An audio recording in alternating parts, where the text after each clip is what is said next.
Hi everyone, once again welcome you all on Law Vita. Here, this is Aradhya Gupta, and today we are going to discuss a topic of environment law. We'll be discussing today the Stockholm Declaration 1972. ये एक बहुत ही important topic है हमारे environment law के syllabus का, तो हम लोग इसको आज discuss करेंगे पूरा notes के साथ, आप लोगों के exam point of view से भी, ठीक है। और जो पहले के जितने इन्वायरमेंट लॉ के लेक्चर्स अपलोड हो चुके हैं उसका एक प्लेलिस्ट आई हैव मेड, तो उसका जो लिंक है वो डिस्क्रिप्शन बॉक्स में है, तो आप लोग वहाँ से हमारे बाकी लेक्चर्स देख सकते हैं। चलिए शुरुआत करते हैं स्टॉकहोम डिक्लेरेशन। तो let's have a look from the introduction. The concept of environment protection is not limited to one country or region. Therefore, there was a growing need for international intervention in the world and various efforts were made to do so. देखो ये जो environment protection की हमें हमारा जो पर्यावरण है उसका प्रोटेक्शन करना है, उसका प्रिजर्वेशन करना है, उसका कंजर्वेशन करना है, ये किसी एक कंट्री का काम नहीं है, ये किसी एक कंट्री तक ये कॉन्सेप्ट लिमिटेड नहीं है, ये हर कंट्री की ज़रूरत है क्योंकि आज के डेट में environmental crisis is increasing day by day. Therefore यहाँ पे इन्वायरमेंट प्रोटेक्शन के कंटेक्स्ट में इंटरनेशनल इन्वेंशन जो है वो आज का ग्रोइंग नीड बन गया है, एंड इसीलिए इसके ऊपर बहुत सारे एफर्ट्स भी किए गए थे। जब से इन्वायरमेंटल प्रोटेक्शन की जो एक वेव है वो राइज हुई, इन्वायरमेंट प्रोटेक्शन की नीड राइज हुई, वैसे ही कई सारे एफर्ट्स किए गए इसके प्रोटेक्शन के लिए। The proposals and declarations made by those efforts were major a turning point in international environment law. और कई सारे प्रपोजल्स, कई सारी डेक्लेरेशंस की गई, प्रेजेंट की गई, बनाई गई, ड्राफ्ट की गई इन्वायरमेंटल प्रोटेक्शन को लेके, और उस तरीके से उसमें कहीं ना कहीं इंटरनेशनल इन्वायरमेंटल लॉ के अंदर एक मेजर टर्निंग पॉइंट क्रिएट किया हमारे वर्ल्ड के अंदर कि जो है अलग अलग ऑर्गेनाइजेशंस का इन्वॉल्वमेंट और कंट्रीज़ का पार्टिसिपेशन, उनकी एक्टिवनेस जो है कहीं ना कहीं जो है राइज हुई in the international environmental protection level, right. और उसी में से एक है हमारा स्टॉकहोम कॉन्वेंशन 1972। तो अब देखते हैं स्टॉकहोम डिक्लेरेशन या स्टॉकहोम कॉन्वेंशन क्या है। United Nations hosted the very first conference on the environment law, which was held in 1972 in Stockholm, Sweden, which is officially known as the Stockholm Declaration 1972. The United Nations जो एक international organization है which works for the international peace and security, for the protection of human rights, तो उस international organization United Nations ने सबसे पहले जो conference held की, host की human environment के लिए, वो उन्होंने 1972 में होस्ट की थी इन स्वीडन के अंदर एक जगह है स्टॉकहोम, वहाँ पे उन्होंने इसको होस्ट किया था। और जो कॉन्वेंशन, जो कॉन्फ्रेंस वो हेल्ड हुई, उसको ऑफिशियली नाम दिया गया स्टॉकहोम डिक्लेरेशन 1972। तो याद रखना है किसने होस्ट की, क्या ईयर था, क्या जगह थी और उसका नाम क्या था। The conference was held for a basic common outlook on how to address the challenge of conserving and enhancing the human environment. तो कॉन्फ्रेंस हेल्ड करने का मेन मोटिव यही था कि जो भी हम लोग इन्वायरमेंट के कंटेक्स्ट में जो भी चैलेंजेस फेस कर रहे हैं कंट्रीज़, तो हम किस तरीके से उन चैलेंजेस को टैकल कर सकते हैं, कैसे ह्यूमन इन्वायरमेंट को कंजर्व कर सकते हैं, इन्हांस कर सकते हैं, डेवलप कर सकते हैं, ये सब चीज़ें एड्रेस की गई थी इस कॉन्फ्रेंस में। The main principle of the declaration was to serve as a practical means to encourage and to provide the guidelines to protect and improve the human environment and to remedy and prevent its impairment। तो आपको इसका principal याद रखना, इसका principal था कि हम लोग किस तरीके से प्रैक्टिकल वेज इंश्योर कर सकते हैं, ठीक है, मीन्स इंश्योर कर सकते हैं ताकि हम इन्वायरमेंट प्रोटेक्शन में लोगों का एनकरेजमेंट इंक्रीज़ कर सकें, गाइडलाइंस प्रोवाइड करें कि कैसे हम इन्वायरमेंट को प्रोटेक्ट कर सकते हैं, इम्प्रूव कर सकते हैं, और जो भी परेशानियाँ इन्वायरमेंट क्राइसिस की फेस कर रहे हैं लोग, इंडिविजुअल्स या स्टेट्स, उनको रेमेडी इंश्योर करें। ये इसका मेन प्रिंसिपल था, ठीक है, याद रखिएगा। This conference was organise in Stockholm, Sweden from 5 June to 16 June 1972। Dates याद रखिएगा। ये कुछ जो इंपॉर्टेंट फैक्ट्स होते हैं अगर आप उनको स्पेसिफिकली मेंशन करते हैं ना, that really makes a plus point in your answer. तो ये डेट्स थी 5 जून से 16 जून 1972 ये कॉन्फ्रेंस हेल्ड हुई। It was the very first conference which communicated the environmental issues at the international level. ये पहली कॉन्फ्रेंस थी इंटरनेशनल लेवल पर जिसमें इन्वायरमेंटल इशूज़ को एड्रेस किया गया, रेज किया गया, and try to find a way to tackle the air, water and land pollution by working together as a unit to safeguard the human environment for a better tomorrow. यहाँ पे सब चीज़ें discuss हुई, communicate हुई कि कैसे हम लोग रेमेडीज़ निकाल सकते हैं, कैसे हम लोग air pollution, water pollution, land pollution को ख़त्म करने के लिए अपना प्रयास कर सकते हैं, कौन से स्टेप्स लेने चाहिए, एज अ यूनिट एकजुट होकर हम लोग कैसे अपने कल को बेहतर बना सकते हैं. Stockholm Declaration also led the United Nations Environment Program in December 1972 to coordinate the global efforts to safeguard our natural environment. और Stockholm Conference के थ्रू ही 1972 दिसंबर में United Nations Environment Program laid down हुआ, जिसमें यहाँ पे बात हुई, कोऑर्डिनेट किया कंट्रीज़ ने कि कैसे ग्लोबल एफर्ट्स लिए जा सकते हैं, सब लोग मिल के एकजुट होकर to safeguard our natural human environment. This Stockholm Declaration conference was attended by total 114 government delegations. याद रखना, टोटल 114 देश की सरकारों के डेलीगेट्स जो थे वो लोग ने इस कॉन्फ्रेंस को अटेंड किया था. ये यूनाइटेड नेशंस ने जो कॉन्फ्रेंस हेल्ड की थी, ठीक है, ये चीज़ भी आप लोग ध्यान रखेंगे. The conference came up with several frameworks for environment protection. Total 109 recommendations इसमें दी गई थी, कैसे ह्यूमन सेटलमेंट से रिलेटेड, डेवलपमेंट से related, natural resources management, educational aspects of environment, social aspects of environment, pollution and international organisations. इन सब subject matters के ऊपर रिकमेंडेशंस दी गई थी इस कॉन्फ्रेंस में. The declaration ultimately urges every country to create such regulations for protecting the wild life and natural resource that are available in that country. तो ये जो डेक्लेरेशन है कहीं ना कहीं हर कंट्री को सजेस्ट करता है, अर्ज करता है, रिक्वेस्ट करता है कि आप अपने लेवल पर अपने लॉज में, कोड्स में जो है ऐसे रेगुलेशंस बनाओ जिससे आप वाइल्ड लाइफ प्रोटेक्ट कर सको, नेचुरल रिसोर्स प्रोटेक्ट कर सको जो भी आपकी कंट्री में एग्जिस्ट करते हैं, अवेलेबल हैं. And suggest that every country should create the national population policy since over population is one of the major cause why we are left with limited natural resource today. और साथ साथ में इस चीज़ का भी सजेशन दिया कि हर कंट्री जो है वो नेशनल पॉपुलेशन पॉलिसी जो है वो स्टेब्लिश करे, सेटअप करे, ताकि जो ओवर पॉपुलेशन की, जो बढ़ती जनसंख्या की जो प्रॉब्लम फेस कर रहे हैं हम, वो प्रॉब्लम से टैकल कर सकें. क्योंकि जो ओवर पॉपुलेशन एक बहुत बड़ा कारण है इन्वामेंटल डिग्रेडेशन का, और इन्वामेंटल में जो अलग अलग पोल्यूशंस रेज हो रहे हैं, नेचुरल रिसोर्सेज का डिप्लीशन हो रहा है. तो उन सब चीज़ों को कंट्रोल करने के लिए ओवर पॉपुलेशन को कंट्रोल करना is very important. Thus, this declaration urged every country and suggested every country to create the national population policy. तो एक बेसिक इंट्रोडक्शन था ये स्टॉकहोम डेक्लेरेशन क्या था, कितनी कंट्रीज़ के डेलीगेट्स ने अटेंड किया, क्या डेट्स थी इसने क्या क्या मतलब किस किस काम पे वर्क किया, क्या क्या रिकमेंडेशंस दी और क्या क्या कंट्रीज़ को अर्ज किया. तो ऐसे आप अपने क्वेश्चन को, अगर क्वेश्चन आएगा रिगार्डिंग दिस टॉपिक तो आप ऐसे इसको पूरा स्टार्ट करोगे. अब इसमें क्या था, ये जो स्टॉकहोम डेक्लेरेशन था, it comprise total 26 principles and several submissions of recommendations. Every principal which is laid down in the Stockholm declaration is an important provisions, and हम लोग इन 26 प्रिंसिपल्स को यहाँ डिस्कस करेंगे. इस डेक्लेरेशन में टोटल 26 प्रिंसिपल जो हैं वो प्रोक्लेम किए गए थे. इस डेक्लेरेशन के अंदर टोटल 26 प्रिंसिपल एन्यूमरेट हुए थे जो कि इन्वायरमेंट प्रोटेक्शन के बारे में ही बात करते हैं, अलग अलग सब्जेक्ट मैटर से रिलेटेड. ठीक है, तो हम लोग इन 26 प्रिंसिपल्स को इन शॉर्ट डिस्कस करेंगे. जैसे अब ये आपके ऊपर है कि अगर आपका शॉर्ट क्वेश्चन है तो आप सिर्फ उन प्रिंसिपल्स के नाम लिख दो, लेकिन अगर लॉन्ग आंसर है, 20 मार्कर है, 15 मार्कर है और मोर देन दैट, तो आप उसको थोड़ा थोड़ा एक्सप्लेन भी लिख दो. तो सिर्फ उस पॉइंट ऑफ व्यू से मैंने हर हेडिंग का थोड़ा थोड़ा कंटेंट भी इसमें प्रोवाइड किया है ताकि हमको समझ में अच्छे से आ सके. पहला हमारा प्रिंसिपल है right to protect the environment. पहला प्रिंसिपल था कि हमें इन्वायरमेंट को प्रोटेक्ट करना है. जैसे हमारे कॉन्स्टिट्यूशन में article 21 of Indian constitution talks about the right to life. हमारा article 21 right to life and liberty की बात करता है. तो हमने कई सारे केसेस में ये हेल्ड हुआ, हमने पढ़ा है कि right to life includes right to healthy environment.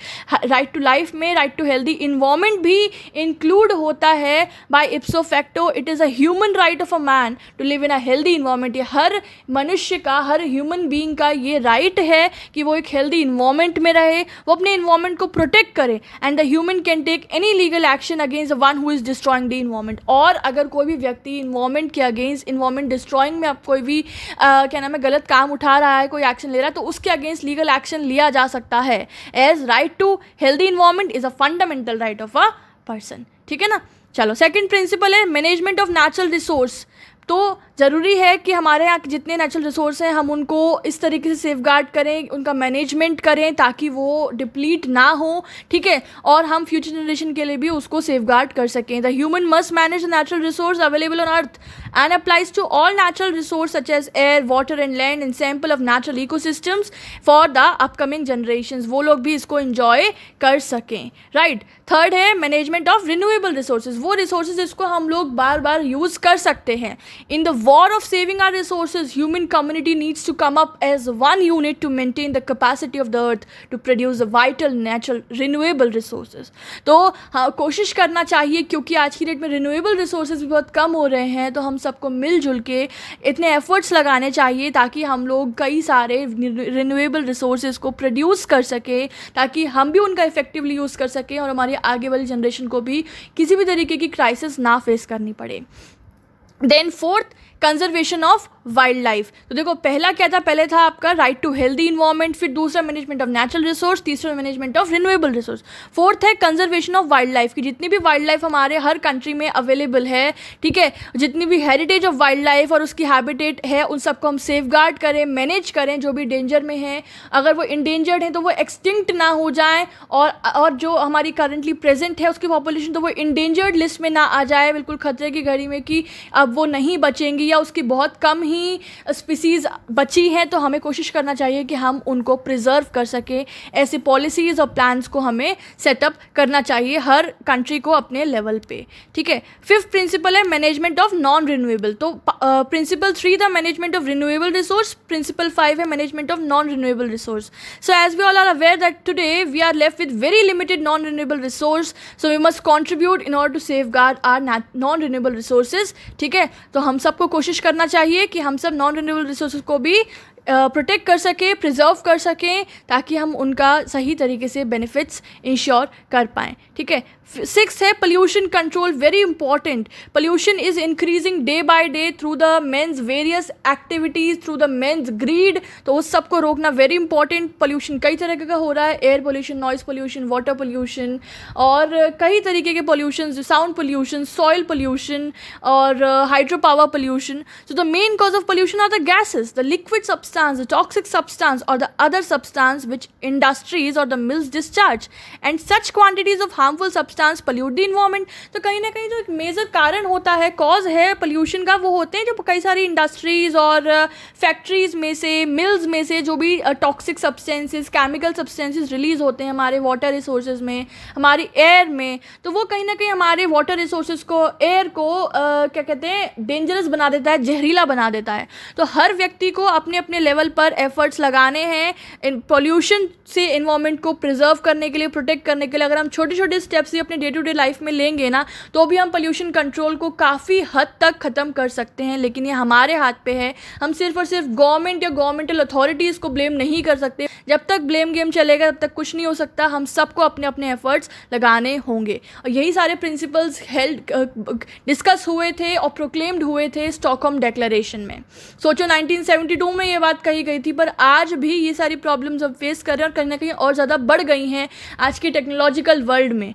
तो ज़रूरत है इन सब के ऊपर काम करने की और इन सब के ऊपर डिस्कशंस करने की.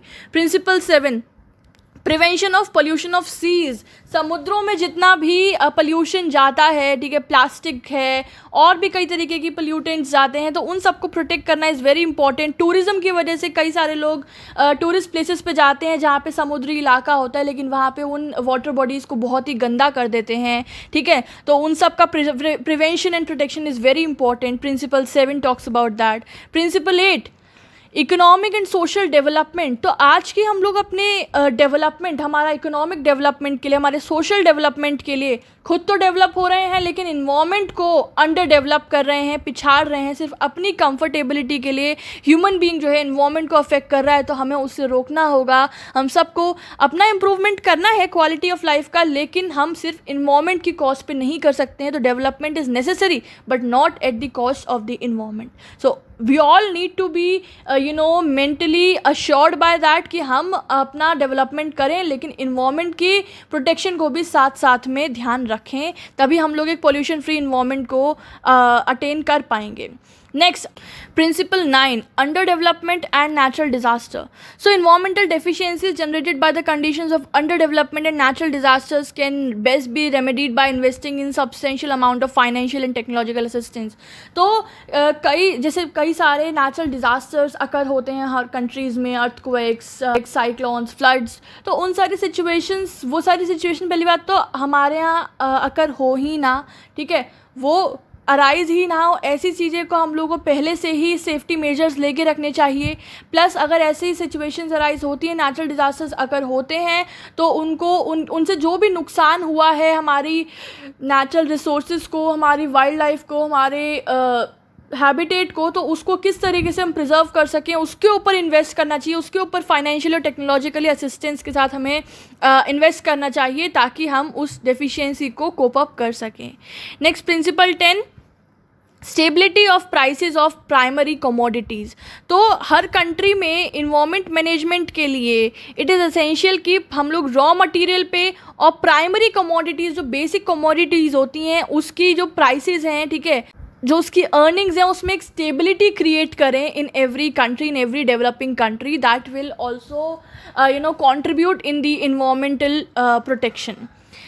Principal 11, environmental policies. तो हर गवर्नमेंट को ऐसी इन्वायरमेंटल पॉलिसीज़ फ्रेम करनी चाहिए जिससे हम लोग पोल्यूशन कंट्रोल कर सकें और साथ साथ कंट्री का भी डेवलपमेंट हो.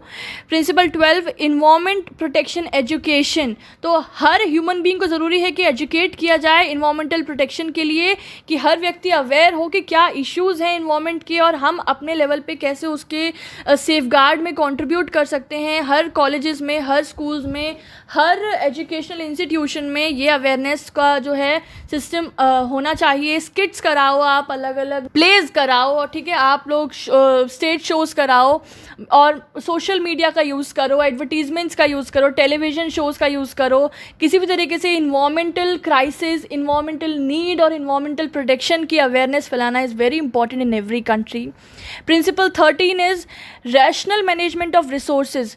मतलब एक रैशनल, एक फेयर मैनेजमेंट ज़रूरी है रिसोर्सेज का, उसका ओवर यूटिलाइजेशन ना हो. एक रैशनल मैनेजमेंट ऑफ रिसोर्सेज के लिए प्लान इम्प्लीमेंट होने चाहिए, तभी एक डेवलपमेंट हो सकता है in any country. Then rational planning, उसके लिए planning is also very important, तभी हम रैशनल मैनेजमेंट कर सकते हैं. It is essential tool for confirming any clashes between the needs of development and the need to protect the environment. जो भी development हम लोग कर रहे हैं उसमें हम लोग जो भी रिसोर्सेज का यूटिलाइजेशन कर रहे हैं, प्लस हमें इस तरीके से उसमें रिसोर्सेज का यूज़ करना है, कंजम्पशन करना है, ठीक है, ताकि हम लोग अपने इन्वायरमेंट को अफेक्ट ना करें. तो उसके लिए रैशनल प्लानिंग, एक फेयर प्लानिंग, एक prudence planning is very important. Principle 15, human settlement. तो settlement of human community must be planned and organise well for the purpose of avoiding the effects on the environment. तो human settlement is very important of course, लेकिन वो human settlement, human community का settlement जो है वो environment की cost पे नहीं होना चाहिए, ठीक है. इस तरीके से प्लान्ड वे में जो है ह्यूमन कम्युनिटीज़ को सेटल होना चाहिए, अपनी इंडस्ट्री सेटअप करनी चाहिए, अपने घर बाहर अपनी सोसाइटी सेटअप करनी चाहिए, ताकि आप डिफॉरेस्टेशन ना करो, आप वाटर बॉडीज़ को अफेक्ट ना करो, अल्टीमेटली आप इन्वायरमेंट पे उसका नेगेटिव इफेक्ट ना है. इस तरीके से आपको ह्यूमन सेटलमेंट करना है. Principle 16, human population. तो मैंने बताया कि कहीं ना कहीं पॉपुलेशन इंक्रीज जो हो रहा है वो भी एक बहुत ही ज़्यादा एक नेगेटिव एस्पेक्ट है contribution to the environmental degradation. तो ऐसी पॉलिसीज़ इंप्लीमेंट करनी चाहिए हर कंट्री की गवर्नमेंट को, जिससे पॉपुलेशन कंट्रोल हो. पॉपुलेशन कंट्रोल होगा तो रिसोर्सेज का ओवर यूटिलाइजेशन नहीं होगा और कहीं ना कहीं इन्वायरमेंट पे जो एडवर्स इफेक्ट आ रहा है वो रिड्यूस हो सकता है, ठीक है.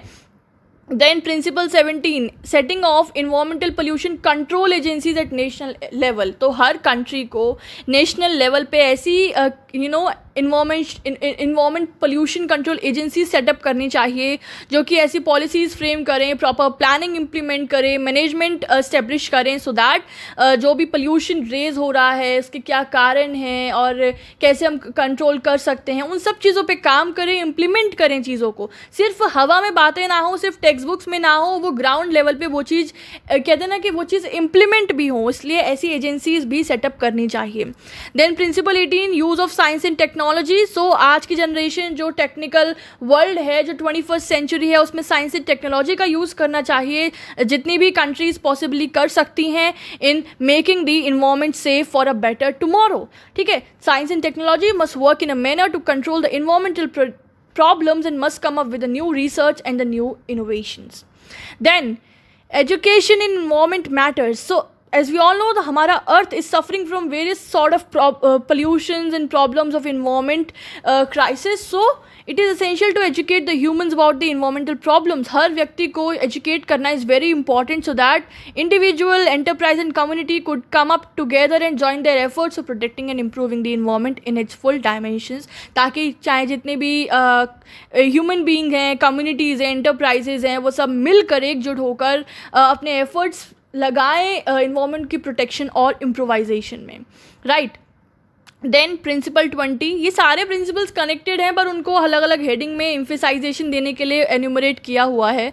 फर्दर साइंटिफिक रिसर्च, तो government should promote the new scientific research and innovations in the development of the environmental pollutions. ऐसे टेक्नोलॉजीज़ लानी चाहिए, ऐसे इक्विपमेंट्स इनोवेट करने चाहिए, डेवलप करने चाहिए जिससे कि पोल्यूशन कम हो और लोगों की ज़रूरतें भी पूरी हो सकें. ऐसी नई नई टेक्नोलॉजीज़ को इम्प्लीमेंट करना, रिसर्च वर्क को गवर्नमेंट को प्रमोट करना चाहिए ताकि ज़्यादा से ज़्यादा जो साइंटिफिक डेवलपमेंट में रोल अपना प्ले कर सकें लोग. Then principle 21, right and responsibility of a sovereign nation. So the sovereign nation must look towards the activities of their nation and must take care that it would not affect the environment in their jurisdiction and should not cause damage to the environment of other states and areas beyond their limits of natural jurisdiction. तो sovereign nations, जितने भी sovereign nations हैं उन सब को अपनी country की जो भी लोग हैं उनकी एक्टिविटीज़ को ध्यान देना चाहिए, उस पर एक नज़र रखनी चाहिए और कंट्रोल रखना चाहिए, ध्यान रखना चाहिए. उनकी कोई भी एक्टिविटीज़ जो है ना ही उनके जुरिस्डिक्शनल एरिया में कोई इन्वायरमेंट प्रॉब्लम क्रिएट करे, ना ही किसी और स्टेट की इन्वायरमेंटल रिसोर्सेज को या इन्वायरमेंट को अफेक्ट करे या डैमेज करे. तो every nation should take care of that. Then principle 22, development of international law. It's important that every state should cooperate to develop international law regarding the liability and compensation for the ones who are polluting our environment. तो international level पे international law setup होना चाहिए, develop होना चाहिए और हर country को उसमें contribute करना चाहिए ताकि जो भी व्यक्ति लायबल है पोल्यूशन करने के लिए उसको पनिशमेंट दी जाए. ठीक है, सबक सिखाया जाए, ऐसे रूल्स बनाए जाएं, ऐसे एथिकल लॉज बनाए जाएं ताकि हर कंट्री और हर कंट्री का सिटीज़न उनको ओबे करे एंड वो बाय उसके टुवर्ड जो है ऑब्लिगेटेड हो ताकि हमारा कंट्री जो है, हमारा जो देश, हमारा जो क्या नाम है, हमारा जो दुनिया वर्ल्ड में जितने भी कंट्रीज़ हैं वो सब इन्वायरमेंट से पोल्यूशन फ्री हो जाएं. Principle 23, implementation of agenda by every country. So हर कंट्री को अपने अपने एजेंडाज बनाने चाहिए और हर कंट्री के अलग अलग एजेंडाज होते हैं. कोई डेवलपिंग कंट्री है, कोई अंडर डेवलप्ड कंट्री है, कोई डेवलप्ड कंट्री है, तो अलग अलग उनकी कंट्री के सर्कमस्टांसिस के अकॉर्डिंग वो लोग अपने अपने एजेंडाज बनाते हैं. तो हर कंट्री के स्टैंडर्ड्स के बेसिस पे जो भी उनकी नेशनल लेवल पे एजेंडाज वो फ्रेम कर रहे हैं फॉर द इन्वायरमेंटल डेवलपमेंट, तो उन हर कंट्री के एजेंडाज को रिस्पेक्ट करना चाहिए without any prejudice. That is also very important. Then Principle 24, international cooperation.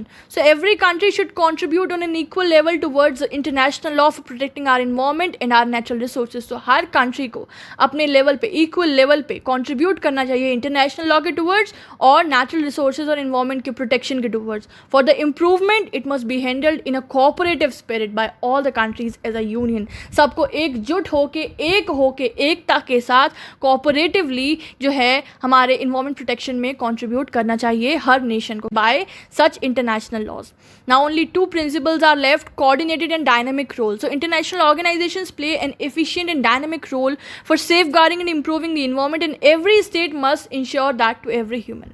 तो ऐसी इंटरनेशनल ऑर्गेनाइजेशन सेटअप करनी चाहिए, ऐसे इंटरनेशनल ऑर्गेनाइजेशन जो कि इन्वायरमेंट प्रोटेक्शन, इन्वायरमेंट सिर्फ प्रोटेक्शन ही नहीं, सेफगार्डिंग नहीं, साथ साथ इन्वायरमेंट इंप्रूवमेंट में भी अपना एफिशिएंट रोल प्ले करें और हर स्टेट जो है उस इंटरनेशनल ऑर्गेनाइजेशंस की एक्टिविटीज़ में पार्टिसिपेट करे, उनके रेगुलेशंस को इंश्योर करे और हर ह्यूमन बीइंग जो इतने भी सिटीजन्स हैं उस कंट्री के उन सबको उसके लिए अवेयर कराए, right, that's equally important. And the last, ban on nuclear weapon. So no country should use the nuclear weapon against any country. Nuclear weapons must be eliminated by every country. क्योंकि nuclear weapons से जितने level का destruction होता है humankind को, property को, natural resource को, environment को, उसका हम अंदाज़ा भी नहीं लगा सकते. पास में ऐसे केसेस हुए भी हैं.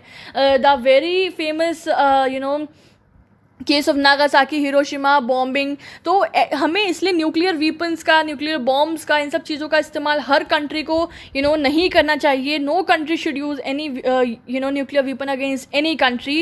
एंड न्यूक्लियर वीपन्स एलिमिनेट कर देने चाहिए हर कंट्री में से. That will also very largely contribute in the protection of environment. तो गाइज ये थे 26 प्रिंसिपल्स जो कि स्टॉकहोम डिक्लेरेशन में रिकमेंड किए गए थे और उसमें प्रोक्लेम किए गए थे. आई होप आप लोगों को समझ में आ गया होगा. Now let's have a conclusion very quickly, then we'll sum up this lecture. Stockholm Declaration has created history. Actually, it has created history in the world as it was the first conference which was hosted by United Nations on environmental issues at the global level. ये इस conference ने history create कर दी थी क्योंकि ये पहली conference थी United Nations ने जो होस्ट की थी, जो कि ग्लोबल लेवल पे इन्वायरमेंट इश्यूज़ को एड्रेस कर रही थी. उसमें उस चीज़ों को, मुद्दे उठाए, चैलेंजेस को रेज किया और उसके ऊपर कम्युनिकेशन किया. The conference emphasized various nations to come up with the innovative plans in order to lower the air, water and land pollution. Yes, and 114 countries had attended this conference. The declaration was made to achieve the environmental goals to live in a pollution-free environment, save the earth from every sort of abuse against the environment, and the slogan of the declaration was only one earth. आपको पता है Stockholm declaration का slogan क्या था? Only one earth. हम सब का सिर्फ एक ही अर्थ है, हम सब सिर्फ इसी पे ही लाइफ है, इसलिए हम सबको मिलकर इसके ऊपर काम करना है, इसकी क्वालिटी को इम्प्रोवाइज़ करना है. जितने natural resource, wild life, flora fauna जो भी बचा है उन सबको हमें प्रोटेक्ट करना है और सबको एफर्ट्स लगाने हैं ताकि हम पोल्यूशन फ्री इन्वायरमेंट में जी सकें. The declaration proclaims that human are both the creature and the moulder of environment. Declaration में ये बोला गया, ये बात रखी गई कि जो हमारा ह्यूमन बींग्स होते हैं वो ना सिर्फ क्रिएचर हैं, वो क्रिएचर भी हैं और वो इन्वायरमेंट के मोल्डर भी हैं. इन्वायरमेंट को चाहे तो मोल्ड सकते हैं, उसकी सर्कमस्टांसेस को, उसकी सिनेरियो को. And we are the only responsible for the situation we are suffering today. और हम सबको ये भी पता होना चाहिए कि जो भी हम लोग इन्वायरमेंटल प्रॉब्लम्स फेस कर रहे हैं उसके जो कॉज हैं वो भी हम खुद ही हैं, कोई और नहीं है. Only we the human beings are responsible for all those situations. Thus, every individual should know their responsibilities and must perform such acts for the protection of environment and earth for a better tomorrow. इसीलिए हम सबको हमारी responsibilities पता होनी चाहिए और हम सबको ऐसे एक्ट्स परफॉर्म करने चाहिए ताकि हम लोग प्रोटेक्शन कर सकें इन्वायरमेंट का, अर्थ का और फॉर अ बेटर टुमारो, हमारे अच्छे भविष्य के लिए, कल के लिए और हमारे आगे वाली जनरेशन के लिए भी. तो गाइज़ ये था आपका Stockholm declaration 1972. I think I have covered every aspect of this Stockholm Declaration. If you have any doubt, do let me know in the comments section. We'll solve it together. This was it for this lecture. I'll be back soon with another lecture with another legal content. Till then, everyone, keep studying and have a good day. Bye bye.